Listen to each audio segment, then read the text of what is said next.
오늘 총동원주일, 서부지역 총동원주일을 맞이해서 오늘 처음 우리 형제 자매의 인도하심을 받아서 교회를 나오신 형제 자매들이 많이 계실 줄 압니다. 미안하지만 오늘 처음 우리 나오신 형제 자매들 한번 손 한번 들어봐 주시겠어요? 손 한번 들어서 예 할렐루야 감사합니다. 예 할렐루야. 우리 대단히 한번 일어서서 우리 한번 박수 한번 환영하기 원하는데 한번 일어나 보세요. 예 한번 일어나세요. 다 한번 일어나 보세요. 예 할렐루야 감사합니다. 할렐루야. 예. 저 이쪽에 계신 분들 처음 오신 분들 다 일어나 보세요. 예 할렐루야. 대단히 반갑습니다. 우리 형제 자매들, 오늘 여러분들을 이곳까지 모시고 온 것은 바로 여러분을 사랑하시는 하나님의 사랑에 대해서 말씀을 나누기 위해서 여러분을 모셨습니다.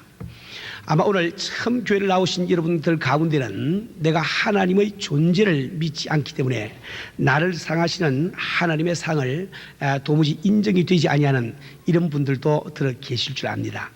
그러나 우리가 한 가지 꼭 기억해야 될 것은 우리 한 사람 한 사람이 이 세상에 태어난 그날 우리는 나를 낳으신 어머니가 계신 줄 몰랐습니다. 또 그 어머니께서 나를 자기 생명보다 더 귀하게 여김도 우리는 알지 못했어요. 그럼 우리가 철이 들고 나이가 들면서 우리는 나를 지으신 어머니 살아계시고 또 그 어머니는 나를 자기 생명보다 더 사랑하며 키운 것을 잘 우리는 알고 있습니다. 우리 성도님들, 우리가 인간의 지식의 한계를 깨닫는 것, 내 경험의 한계를 깨닫는 것은 지혜 가운데 지혜에 속하는 거예요. 우리는 하나의 피조물에 불과하기 때문에, 즉 유한된 존재에 불과하기 때문에 우리가 알고 있는 지식에는 한계가 있습니다. 내가 경험한 사실에는 한계가 있어요. 다시 말하면 내가 알지 못하는 많은 일들이 존재한다는 겁니다. 내가 경험해보지 못한 많은 일들이 실제로 존재함을 우리가 인정을 할 때 비로소 나의 지식이 한계를 뛰어넘은 그 지식을 가질 수 있는 길이 열립니다. 내가 경험하지 못한 그것을 경험할 수 있는 길이 열린다 말입니다. 우리 순들, 내가 하나님을 만나지 못했기 때문에 하나님이 계시지 않다고 단정을 내리면 그처럼 어리석은 사람이 없는 거예요. 예를 들어서 우리 이시조선시대에 살던 우리 할아버지 할머니들은 우리가 살고 있는 미 대륙이 있는 줄 알지 못했습니다. 그런데 그분들이 믿든지 말든지 관계없이 미 대륙은 존재한 것을 우리가 잘 알고 있습니다. 예를 들어서 콜럼버스가 이 신대륙을 처음 발견했을 그때를 한번 상상을 해보세요. 이 콜럼버스는 서쪽으로 나아가다가 자기 신대륙을 발견했습니다. 처음에 물론 그는 인도에 도달한 줄 알고 서인도 제도라는 이름을 붙이지만은 그 다음 몇 번 되풀이해서 탐사하는 동안에 그 신대륙임을 알았습니다. 그 신대륙을 발견하고 돌아온 콜럼버스가 나는 신대륙을 발견했습니다 이렇게 이야기할 때 그 사실을 믿는 사람도 있거니와 많은 사람들이 반신반의를 했을 거예요. 그런데 콜럼버스가 내가 신대륙을 보고 왔습니다 해도 반신반의할 때 그 반신반의하는 근거가 무엇인가 하니까 그것은 내 지식, 내 경험이 전부다라고 생각하는 그 사실 한 가지밖에 없습니다. 왜 그런 거니까 그 당시만 하더라도 사람들의 지식은 이 땅이 편편하다고 생각을 했어요. 그러니까 하늘은 둥글다고 생각을 했습니다. 이 땅을 끝까지 바다로 쭉 항해 나가면 저 끝에 폭포가 져 있는데, 낭떠러지가 져 있는데 거기 떨어지면 그곳이 바로 지옥이라고 그들은 막연하게 생각을 하고 있습니다. 그것이 자기들이 갖고 있는 지식이었기 때문에 그 지식의 한계를 뛰어넘어서 지구가 둥글다든지 혹은 신대륙이 있다든지 이것을 인정 안 하려고 하면 그 사람이 얼마나 어리석은지 우리가 알 수가 있는 거예요. 또 그 사람 가운데 많은 사람들은 나도 과거에 바다에 배를 타고 나가봤지만 그런 신대륙은 없더라. 그래서 자기의 경험을 전부 다라고 생각해가지고 이제 그 콜럼버스의 말을 믿지 않다고 하면 그 사람은 어리석은 자가 되고 마는 거예요. 신대륙이 있는 것을 믿거나 말거나 그것은 별 상관이 없습니다. 그럼 우리를 창조하신 하나님이 살아계신데 그것을 내가 만날 수가 없고 알지 못한다고 하면 그처럼 어리석은 일이 없는 거예요.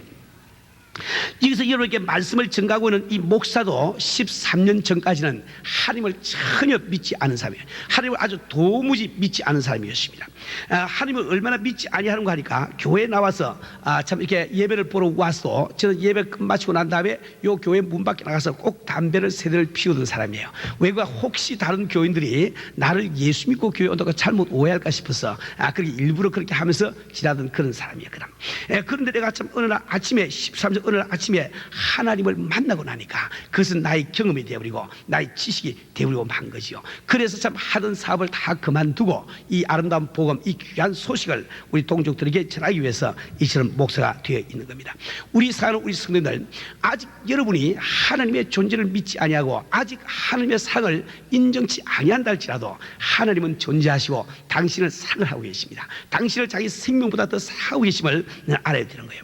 그 하나님의 사랑, 나를 향하신 하나님의 사랑이 어떻게 나타나는고, 그것이 바로 예수 그리스도를 통해서 나타났습니다.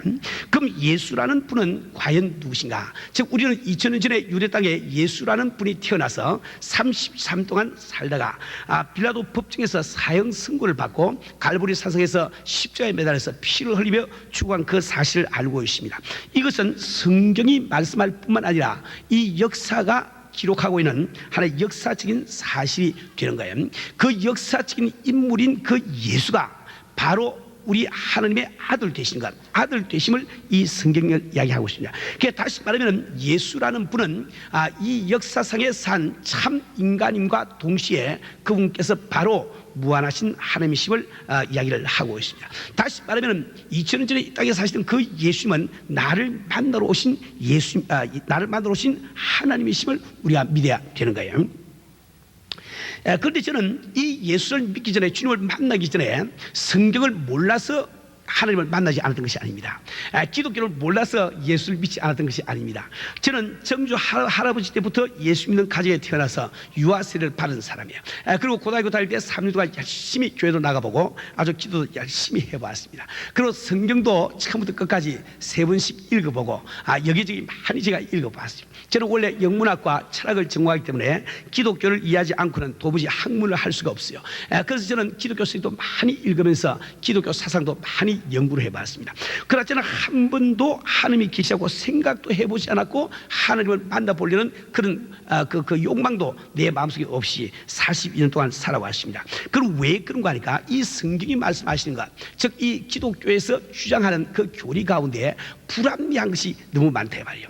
근데 그 불합리한 가운데 가장 제일 먼저 불합리하게 느껴지는 것이 바로 이 하나님이 육신을 입으시고 이 땅에 오시다는 사실입니다. 즉 이것을 성육신이라고 부르는데, 어떻게 예수님이 이 땅에 사시던 예수님이 하나님이실 수가 있냐 말이에요. 도무지 내 상식으로는, 내 이론 가지고는 도무지 그것이 믿어지지 않습니다. 받아들이지 않느냐 말이에요. 내 생각에 만약에 예수께서 십자가를 지고 돌아가신 다음에 그 제자들이 자기들의 세력을 넓히기 위해서 우리가 모시는 우리 주님, 우리가 배우던 우리 주님은 하나님이었다, 이러면 그랬다 하면 내가 이해가 되겠는데, 어떻게 하나님이 육신을 입으시고 인간이 돼서 이 세상에 올 수 있단 말입니까? 우리 사랑하는 형제자매 여러분, 정말 여러분들은 이 사실을 이상하게 생각을 하면 안 됩니다. 저 같은 사람도 그러한 그 의문과 의심을 가지고 살던 사람이었는데 하나님을 만나고 나니까 그 의심이 다 풀려버리고 말았습니다. 저는 그 하나님을 만난 다음에 참 어떤 미국 분의 간증을 들으면서 많은 그 감명을 받았습니다. 이 미국의 그 동부의 뉴욕에 어떤 언론인이 살고 있다고 합니다. 그 언론인이기 때문에 대단히 학식이 많고 지식이 많은 사람이었어요. 그런데 그 언론인도 역시 가족들과 함께 몇 번 교회를 나가봤습니다. 교회를 나가봤지만은 하나님이 육신을 입으시고 이 땅에 오시다, 이 성육신, 이 사실이 도무지 믿으시지 않는 거예요. 그게 또 이해가 안 되는 거예요. 그래서 이제 그런 생각이를 이것은 참 기독교는 어리석은 일이고 참 이렇게 지식이 부족하고 좀 무식한 사람들이 그래서 가서 믿고 위안을 받는 곳이 나처럼 지식이 많고 똑똑한 사람은 믿을 필요가 없겠구나, 그것 때문에 시간 낭비할 필요가 없겠구나, 이렇게 생각을 하고 교회 가는 것을 포기를 했답니다. 그러나 가족들이 교회 가는 것은 그대로 허락을 했다고 그래요. 그런데 마침 어떤 크리스마스 날이 되었습니다. 그날따라 눈보라가 몹시 치는 이런 추운 겨울밤이었는데 모든 다른 가족들은 교회로 성탄 예배를 드리기 위해서 가버리고 자기 혼자 집에 남아서 책을 보고 있습니다. 한참 책을 보고 있노라니까 창밖에서 이상한 소리가 들려와요. 무슨 소리가 하고 이 고개를 돌려보니까 그 창밖에 조그마한 그 참새 한 마리가 추위에 떨면서 어둠에 질려가지고 이 불빛이 난 방 안으로 좀 들어와 버리고 애를 쓰고 있는데 유리창 때문에 들어올 수가 없어요. 그것을 보는 그 순간에 이 언론인의 마음속에 그 참선을 불쌍히 여기는 긍휼히 여기는 그를 도와주려고 하는 이런 그 마음이 생겼습니다. 그래서 그는 밖에 나가서 차고에 불을 켜고 차고에 문을 열었습니다. 만약에 그 참새가 차고 속에 들어오기만 해주면은 밤새도록 불을 켜주고 밤새도록 차고 문을 닫아서 추위를 면하게 해주려고 생각을 했죠. 그러나 이 참새는 이 사람의 마음을 읽을 능력이 없습니다. 그런데 이 마음을 알지 못하기 때문에 왜 이 언론인이 불을 켜고 왜 차고 문을 여는지 도무지 알 수 없기 때문에 차고 속에 날라 들어오려고 하지를 않더래요. 이 사람은 너무나 안타까운 나무이 밖에 나가서 그 참새를 차고 속에 집어넣어서 도와주기 위해서 손으로 그 참새를 쫓아보려고 애를 쓰니까 참새는 자기를 잡으려고 하는 줄 알고 저 창문 꼭대기로 날라 올라간다 말이에요. 도무지 추운 그 겨울밤에 눈보라 치는 밤에 이 참새를 도와주려고 해도 도와줄 수가 없습니다. 이제 그대로 두면 죽을 수밖에 없는데 도와줄 길이 없다 말이에요. 그는 하는 수 없이 차고에 다시 들어가서 긴 빗자루를 가져나서 그 빗자루를 가지고 참새를 이렇게 쫓아서 차고에 들여보내보려고 애를 쓰니까 참새는 이제야말로 자기를 진짜 잡아 죽이려고 하는 줄 알고 아주 그 창문 꼭대기 구석에 뺏겨가지고 오들오들 떨면서 도무지 나오질 않습니다. 그때 이 언론인은 그 참새를 도와주려고 하는 마음은 있지만은 도와줄 길이 없어. 그는 눈바닥에 그 빗자루를 꽂고 혼자 눈을 감고 생각을 합니다. 무의식 가운데 생각을 합니다. 내가 만약에 참새가 될 수 있다면 저 참새의 말로 내가 저를 사랑하며 저는 죽게 돼 있으며 내가 저를 도와주려고 하는 그 마음을 알려줄 수가 있을 텐데 이 생각한 그 순간에 참 하나님께서 육신을 입으시고 이 땅에 오신 그 진리가 마음속에 깨달아졌다 말이에요. 이 언론인은 죽어가는 참새를 사랑하고 그 참새를 도와주려고 합니다. 또 참새를 도울 수 있는 길을 갖고 있어요. 그러나 그 참새가 나의 마음을 알지 못하니 도와줄 길이 없는 거예요. 이제 그 언론인이 할 수 있는 유일한 길은 그 같은 참새가 되어서 참새가 알아들을 수 있는 말로 나는 너를 사랑한다. 너는 죽게 돼 있으니 이 차고에 들어와서 생명을 유지하라. 그 이야기해 주는 그 길밖에 없는데 그는 인간이기 때문에 참새가 되기를 원해도 참새가 되는 길이 없는 거예요. 그런데 만약에 하나님이 살아계셔 하나님이 존재해서 그분께서 나를 사랑하시고 그분께서 나를 도와주길 원하신다 할지라도 내가 그분의 뜻을 알지 못한다고 하면 그분께서 할 수 있는 유일한 일이 나와 같은 인간이 되어서 인간의 모습으로 내 앞에 나타나서 나에게 인간의 말로 나는 너를 사랑한다. 너희를 멸망하게 되어 있으니 이렇게 하면 살 길이 있다. 이것을 말씀해 줄 그 길밖에 없다 말이에요. 이것이 깨달아져서 그 언론인은 그곳에서 무릎을 꿇고 예수를 구주로 영접하고 큰 일꾼 되었다는 참 감명 깊은 그런 간증을 들은 적이 있습니다. 우리 사는 형제자매들 오늘 처음 나오신 형제자매들 가운데 우리 예수님 하나님이 나를 만나시기 위해서 참 이 땅에 인간의 육신을 입으시고 오시는 이 사실을 이상한 일로 생각하지 마세요.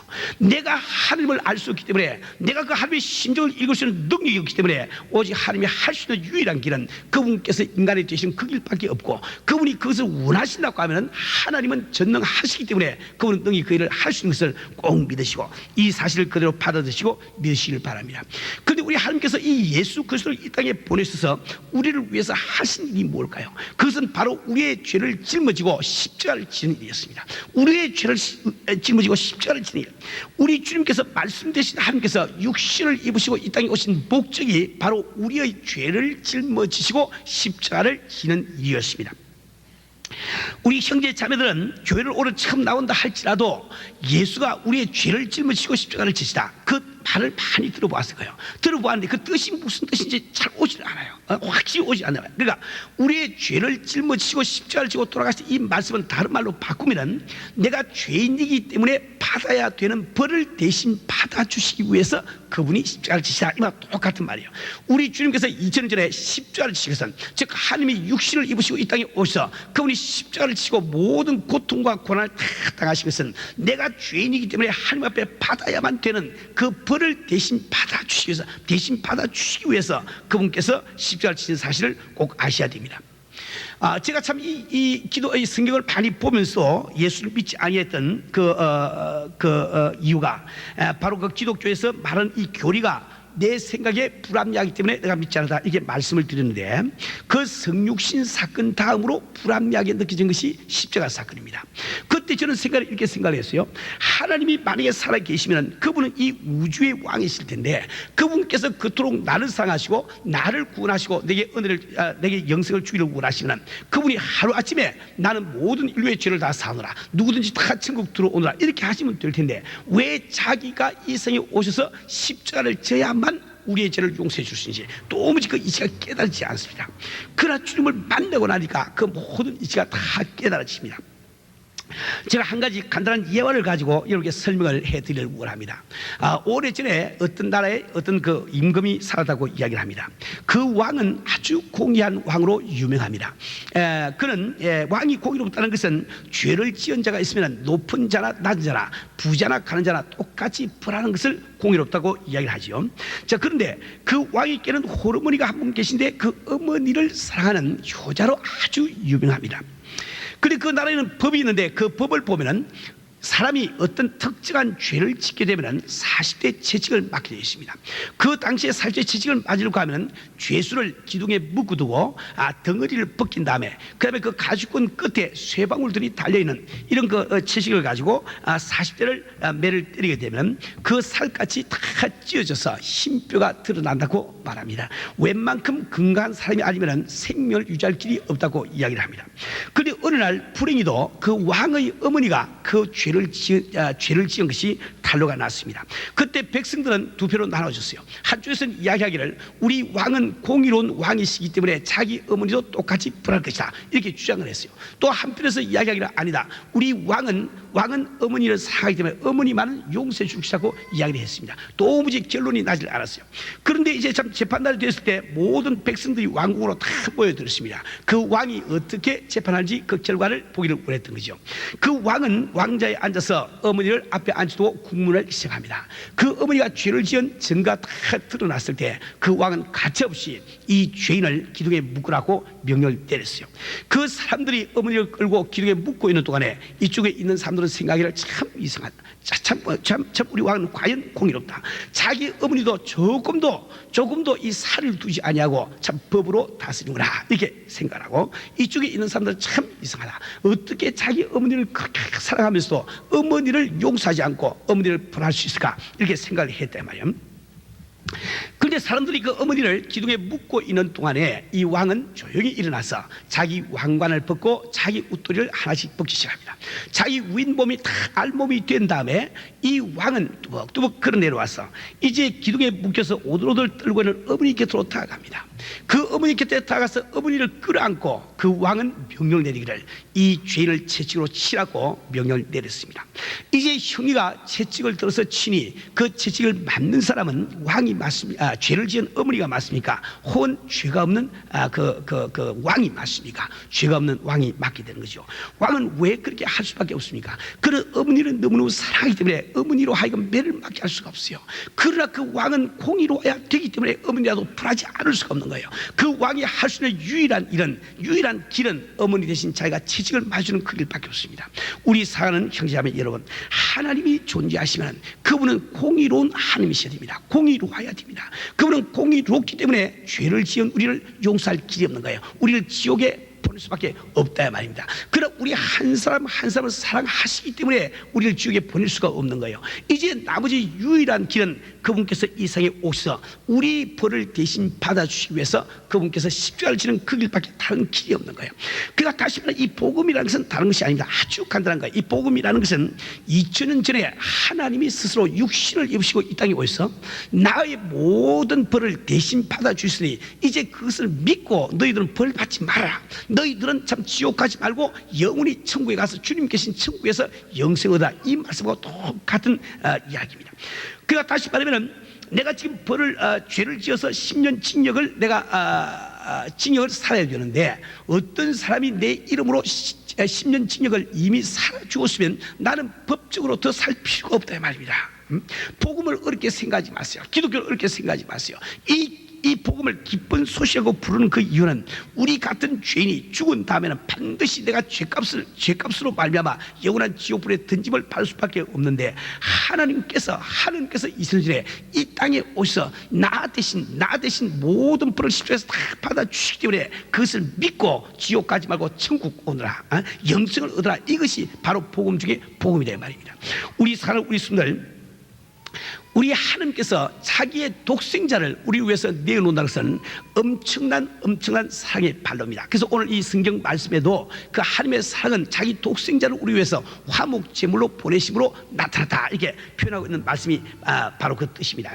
우리 사랑을 우리 한번 생각해 봅시다. 우리는 세상을 살아가면서 여러 가지 귀한 것을 많이 가지고 있습니다. 이런 것이 귀하고 저런 것이 귀하고 여러 가지 생각을 하고 있어요. 그러나 여러분 가운데 가장 귀한 것이 과연 무엇일까? 아마 많은 사람들이 내 생명이 가장 귀하다, 이렇게 말할 거예요. 아무리 돈을 귀중하게 생각하고 열심히 돈 벌기 위해서 애를 쓰는 그 사람도 강도가 권총 가지고 들어와서 돈 내놔라, 그렇지 않으면 생명 앗아가기다, 이렇게 이야기하면 다 돈 내놓고 생명을 건지려고 하지, 돈은 놔두고 생명 가져가 이런 사람이 없다 말. 이렇게 우리는 다 생명을 다 귀하게 생각하는데, 그 생명보다 귀한 것이 꼭 한 가지가 있으면 자기 자식입니다. 그건 자식을 낳아본 부모만이 다 알 수가 있죠. 자식을 낳은 부모라고 하면 내 자식이 얼마나 귀한지 다 알고 있단 말입니다.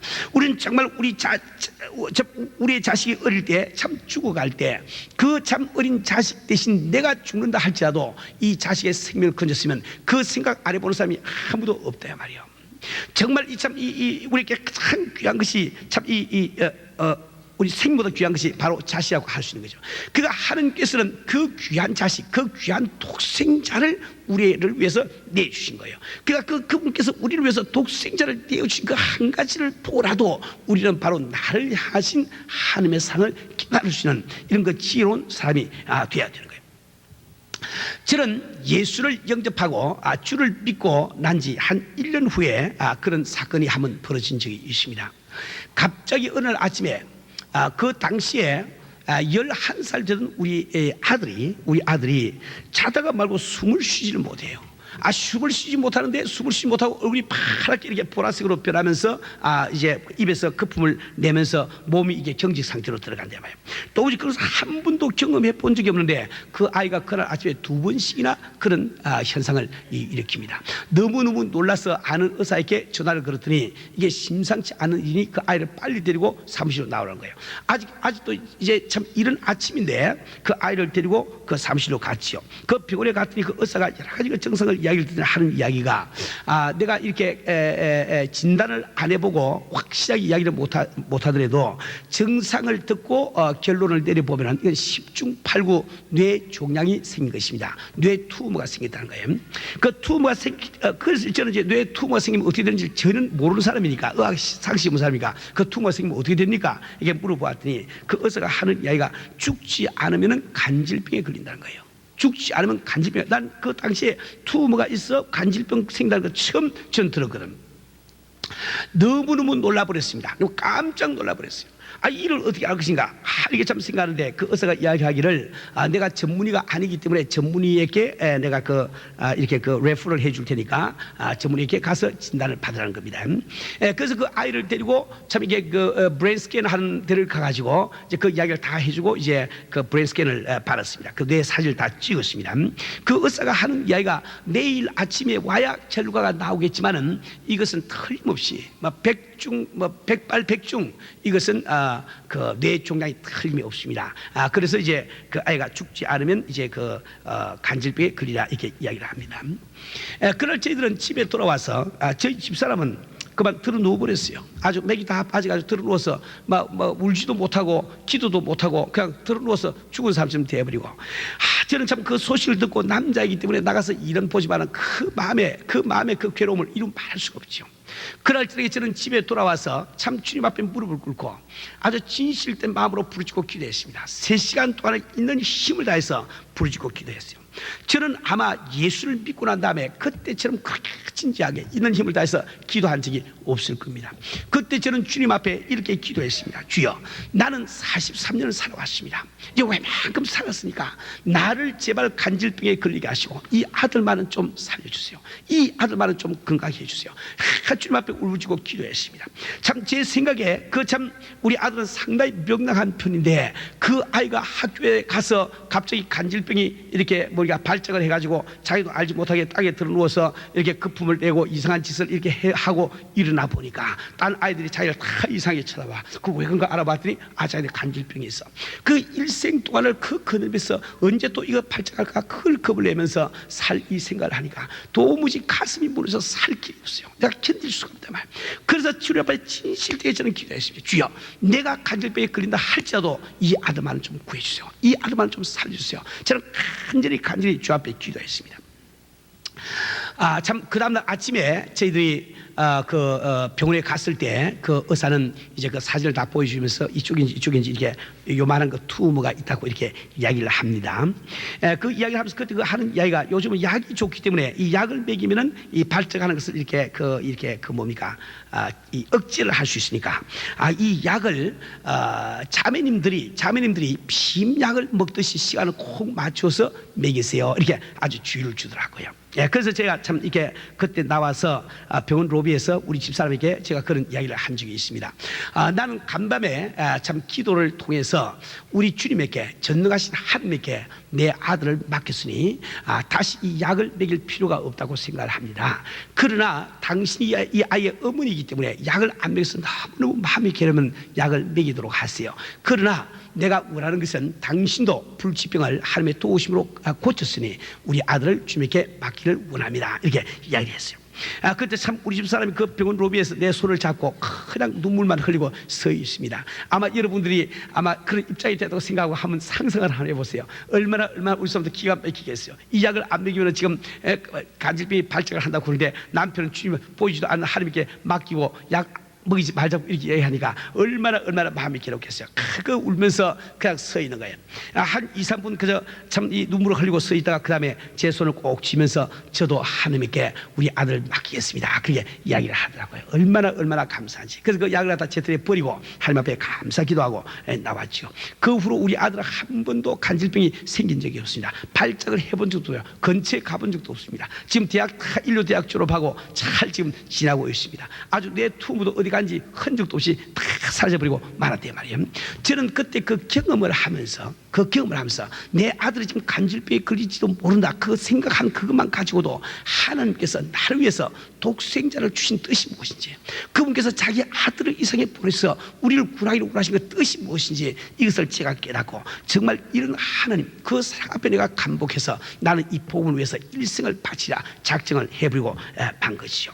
우리 성도들, 우리 인간은 참 하나님께서 독생자를 우리를 위해서 십자가에 다신 것이 그렇게 큰 희생이 아닌 줄 생각이 쉽습니다.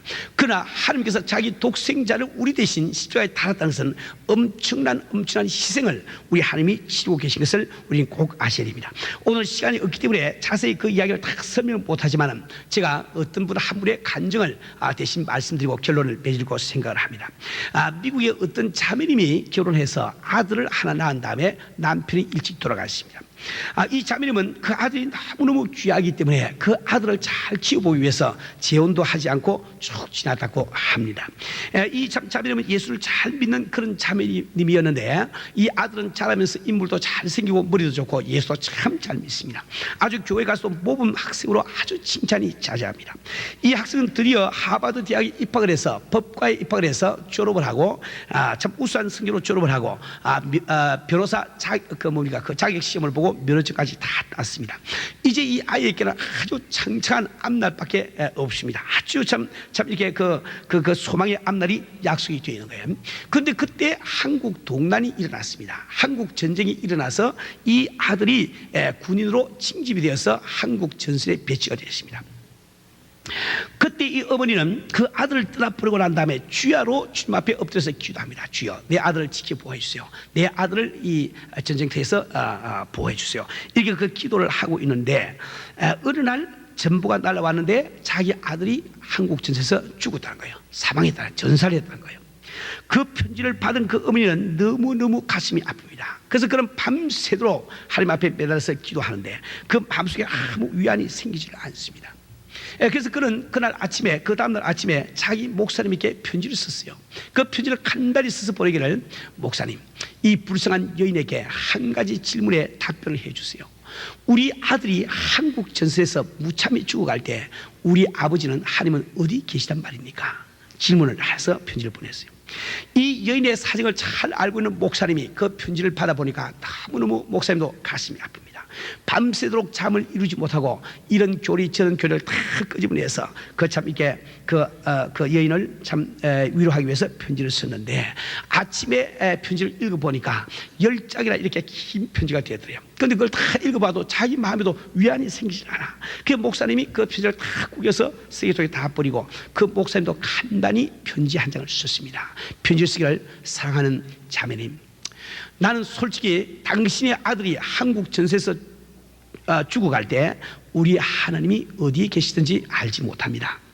그러나 내가 한 가지 아는 것은 당신과 나를 위해서, 또 당신의 아들을 위해서 우리 예수님께서 십자가를 지실 때 우리 하나님도 똑같은, 자매님과 똑같은 심정이었던 것을 내가 알고 있습니다. 이런 편지를 써 보냈다는 거예요.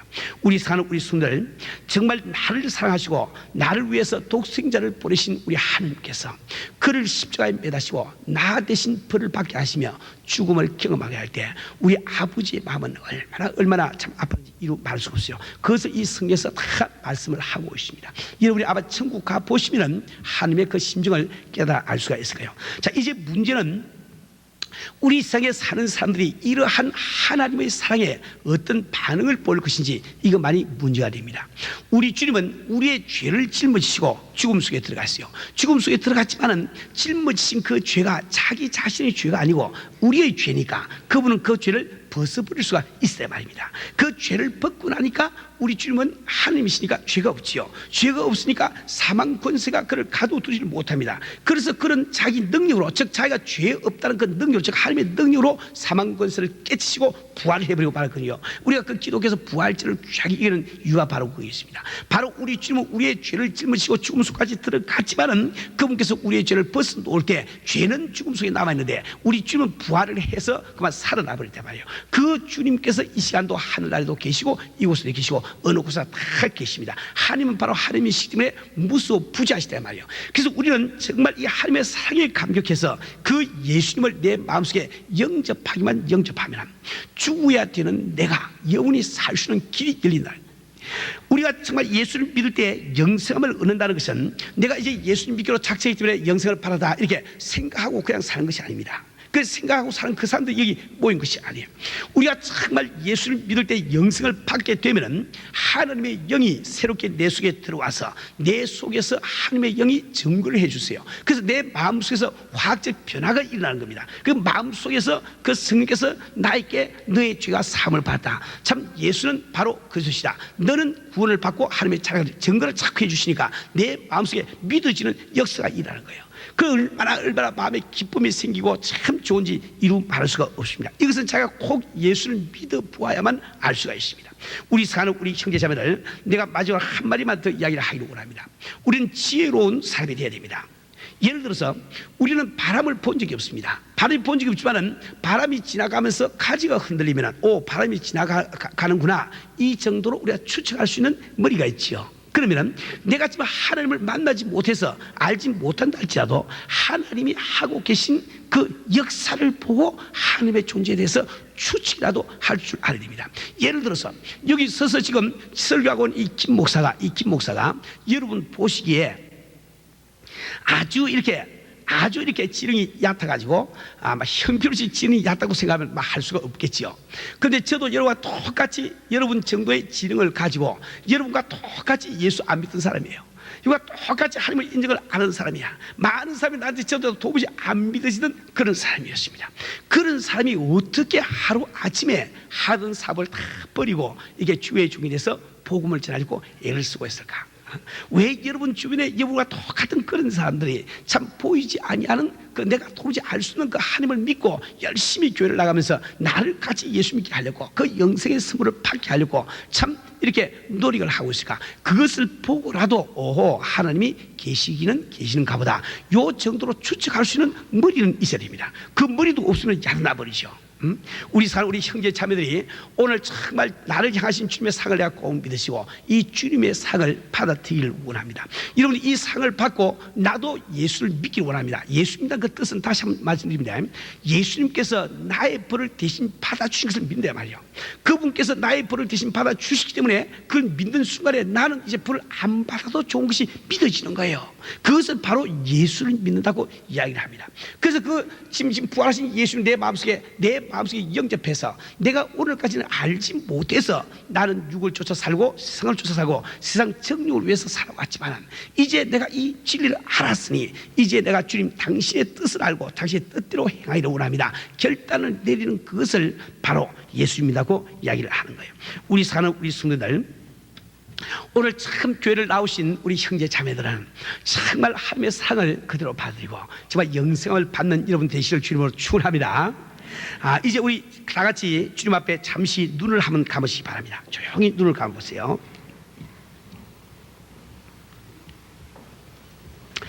우리 주님 앞에 진실된 마음으로 생각을 해보시기 바랍니다.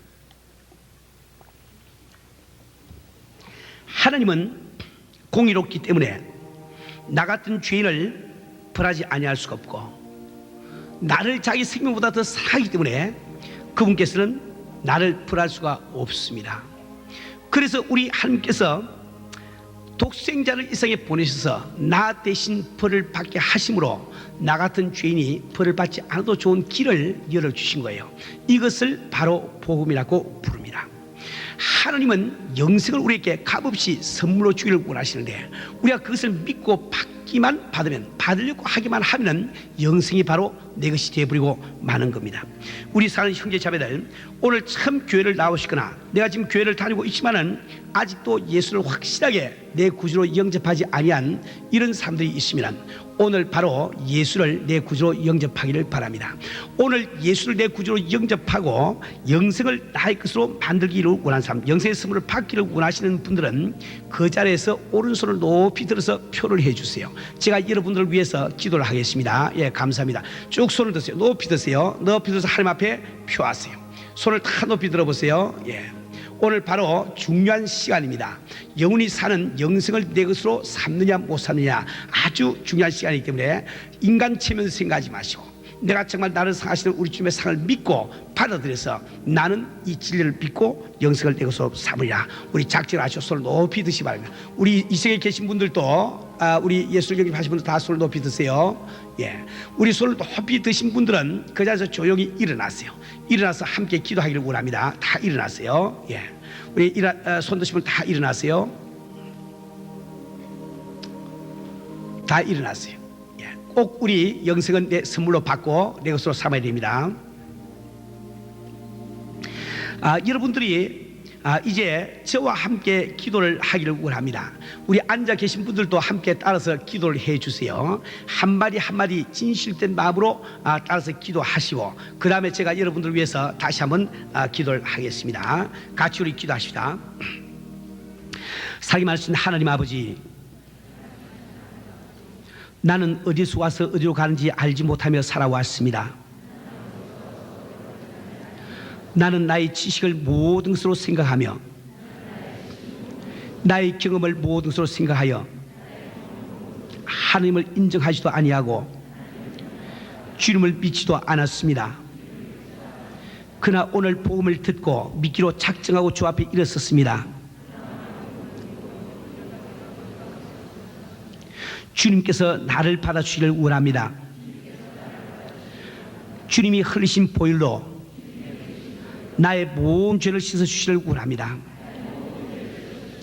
주님께서 2000년 전에 내가 받을 벌을 다 받아주시기에 나는 이제 벌을 받지 않아도 되는 것을 믿습니다. 주님 정말 감사합니다. 하나님 정말 감사합니다.